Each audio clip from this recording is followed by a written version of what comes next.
Hi everyone and welcome to Pal to Tech. Today we are going to do a very special video. Do you remember when you first got your XT2 or XT3? Do you remember when that box arrived and you opened it up and you slowly lifted it out of the box? It was like a dream and you first set it up.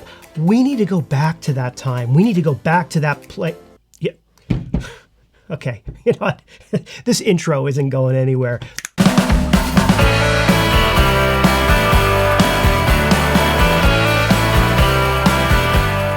Okay, let's try this instead. I'm gonna shoot video of me with a Fujifilm, shooting a Fujifilm XT3, shooting the unboxing of a Fujifilm XT3. It'll be Fujifilm Inception. Oh, before I do, gotta shoot some cool B-roll. To shoot B-roll on an XT3, I'm gonna tell you the best settings to do that. Basically, go into your menu, go into full high-speed record, 120 frames a second. Now you're not going to get audio with that, but that's okay. You can put music behind it. It'll look really cool. Film simulation should be Eterna. And make sure that your shutter speed is double your frame rate. Lights, camera, action.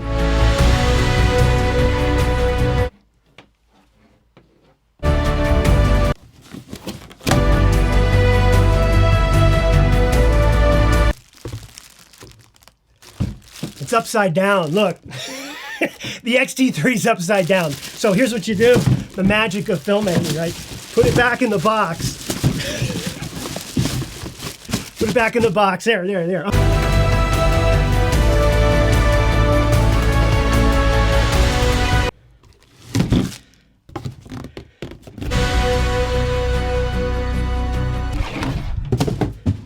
Awesome.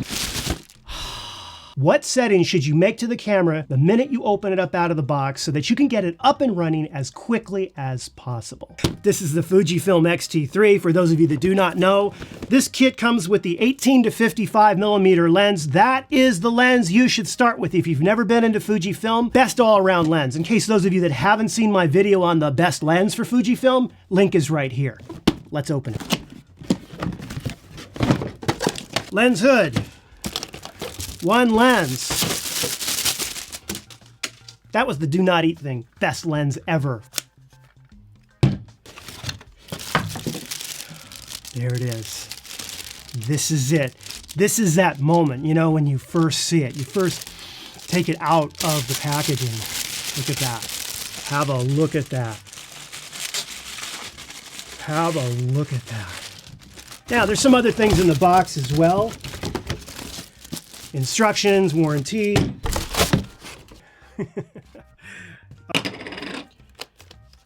Turning it on for the first time. First question it asks, English, yes please. Pair with a smartphone. No, I don't want to do that right now. Skip. It just feels new. You know that new camera feeling. Whoops, you know that new camera feeling. This is the Fujifilm XT3, brand new, just out of the box. Love it. Ah! Oh man. You think I would do that? Are you nuts? No, I'm not crazy, am I? It's okay, I was using pillows. I had pillows on the ground, camera dropped on the pillows, and I threw in a sound effect. But you know what? Just checking to see if you're paying attention. Okay, for the purposes of this setup, I have a brand new battery installed. I also have an SD card formatted and put in the camera, and I've already taken care of setting the date and the time. So here we go. First thing you should set up is image size. Keep it at 3:2. That's the default, okay? Image quality, very important. Before the sun sets tonight, make sure you put it in fine plus raw. Memory space is cheap. Storage is cheap. What's not cheap, 2 years later, you want to go back and edit a photo and all you have is the JPEG. Even if you don't know what raw is, put it in fine raw now. Trust me, you will thank me later. The next thing, raw recording is set to uncompressed. Now, some of you switch it over to lossless compressed.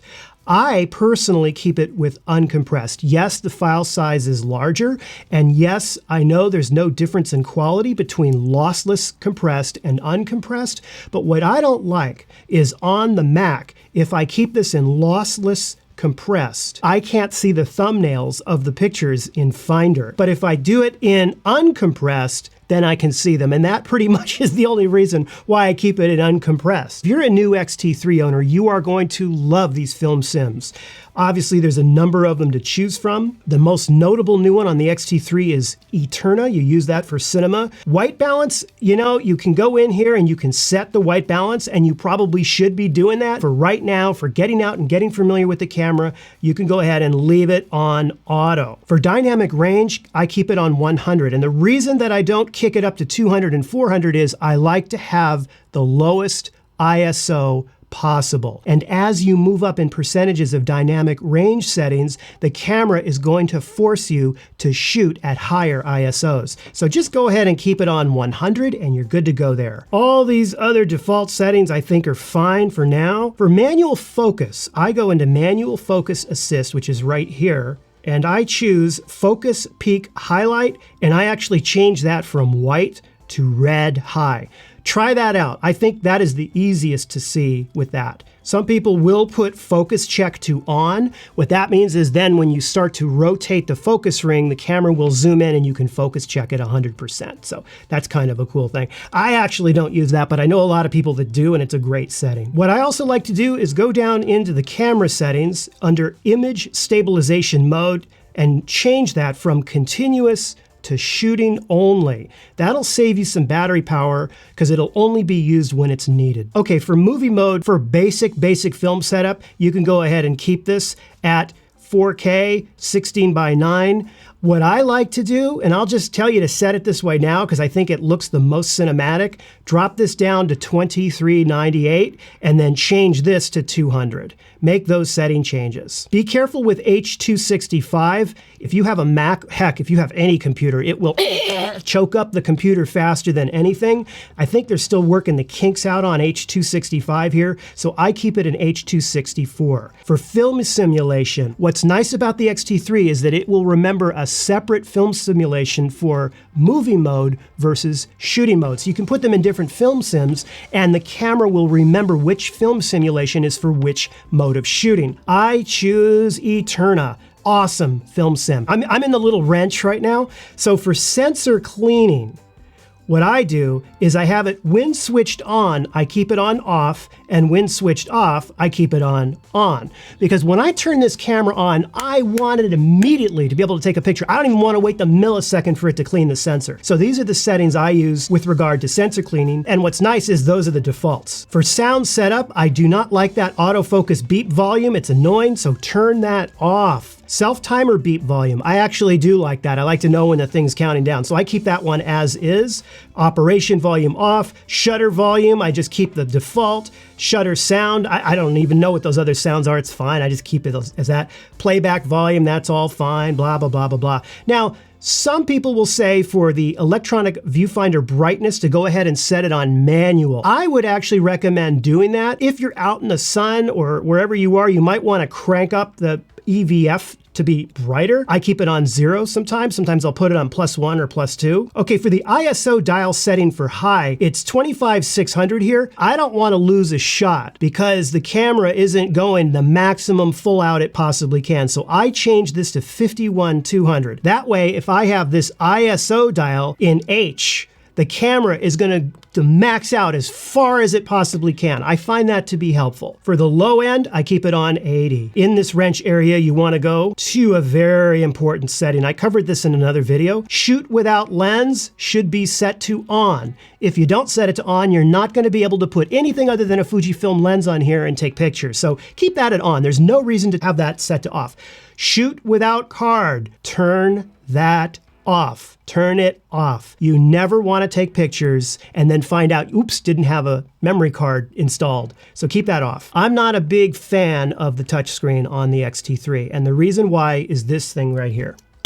And all of you have it. It's called a nose and part of your face. I can't tell you the amount of times on the Fujifilm XT3 I've turned on touch mode, right, touch screen mode, and either my nose or something has rubbed against it and it shoves the camera into crop mode or sports mode or whatever the hell that thing is called. So I recommend that if this is your first Fujifilm X-T3, your first time really playing around with it, keep it off. Don't use touch mode for now. Get used to the dials, get used to the buttons, and then when you are, you can give touchscreen mode a go and see how you like it. But for now, for initial setup, keep it off.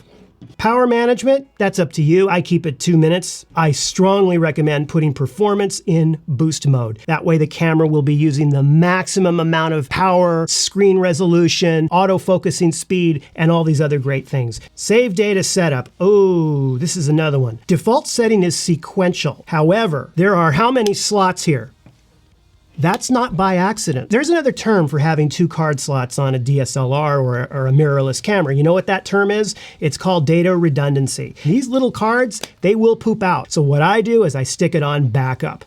That way, when you take a picture, it's writing it to both cards. Hey, that sounded pretty cool. It's writing it to both cards. That way, if one card poops out, you drop it, you lose it, the Earth lines up with Jupiter and there's a magnetism and something happens, you will at least have the other card and you don't lose your pictures. Connection setting, Bluetooth, I go ahead and I turn Bluetooth off to save battery power, but obviously one of the cool things about the X-T3 is you can pair it with a smartphone. I'm not going to go into all that now. One of the other things that you should do, you should never trust this screen for your exposure. Sometimes the screen, depending upon the environment that you're in, cannot give you an accurate exposure reading. So what you want to do, I think, is a very, very handy thing, is go into Screen Setup, DISP Custom Setting, and then you want to go and turn on the histogram. I also turn on the electronic level. Turn on the framing guideline too. Got to get that rule of thirds game going.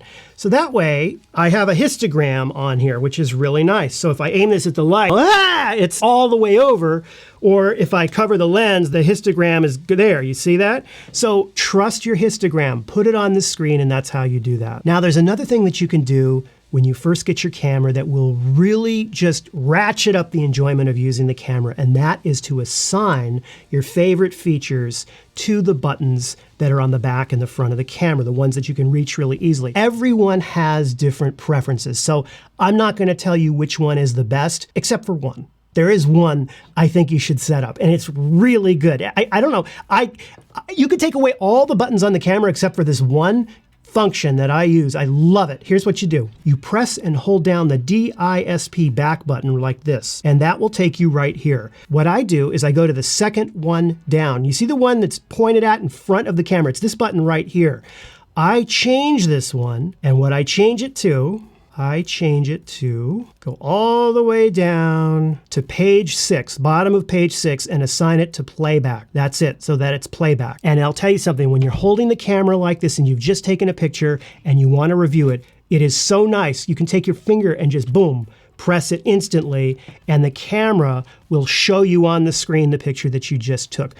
Set it up this way, try it out, and let me know what you think about it. If there's one word to describe the Fujifilm X-T2 and X-T3 cameras, and that word is fun. So get out there, have some fun with it, play with these dials. If you're not sure of all the settings, put it all in automatic. There's nothing wrong with putting everything in full automatic mode, just put it all in automatic, and then slowly start to get acquainted with it. Maybe have these two in automatic, but take the f-stop, start to turn and play with that, and just get a feel for the camera, how it handles, how responsive it is. By the way, if you do get yourselves a battery grip, vertical power grip, one of the things that you need to be aware of, the first is that it has a little kind of hole right here, and that is simply a place to put this thing right here. What you do is you put this here, and then bam, this goes on the camera like that. And then of course this pulls out and you can drop in your 2 batteries. Easy piece of cake. Remember to turn this in boost mode. There's a thing, put it in boost mode. You'll have 3 batteries on the indicator. One final secret that is so awesome about the battery grip, if you happen to have the battery grip. For video shoots, here's what you can do with the battery grip that is just beyond awesome. You don't need no stinking batteries, not even in the camera. Put the grip back on, no batteries. You can plug this power outlet right into here. camera's on a tripod, and the power will stay on until. You never have to worry about the battery dying in the middle of a video shoot. That alone was reason that I had to pick up the battery grip. I wish I were you. This was as close as I could get to being you, to getting that XT3 for the first time. I'm really glad you joined me for this voyage into the unboxing and the experience of the XT3, because it's an experience, an awesome experience. Even the lens caps on the XT3 and the XT2 are better than Canon. If you know somebody that's getting an XT3, send them a link to this. I would love to hear their experience about it. In the meantime, I will see you in another video. Thanks for watching. Love it. Ah!